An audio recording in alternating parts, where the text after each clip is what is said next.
More than 60 Indians protesting in Ceuta, an island of Spain, because they don't want to come back and because they are not being allowed to go to their destination of Spain. Today, the Spanish government assured Times Now that they can explore the option of giving these men, who we here call the nowhere people, the work permits they've been waiting for.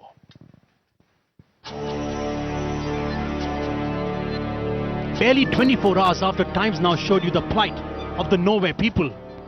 We don't want to live here for entire life. इधर में मरने का मंजूर है, पीछे नहीं जाने का. We can't pass the Ceuta because it's like a sweet prison. You have to stay. It's like a waiting room. There is hope for these desperate men. After the Times Now exclusive, India and Spain have arrived at a compromise.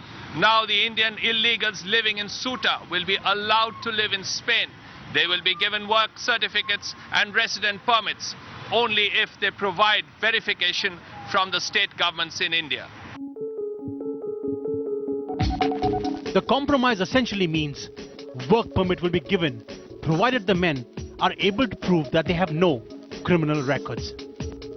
If the Spanish government is willing to offer them the employment and they only require a certificate, it is for them, those who stuck in that places, they had to give the correct address, correct positions.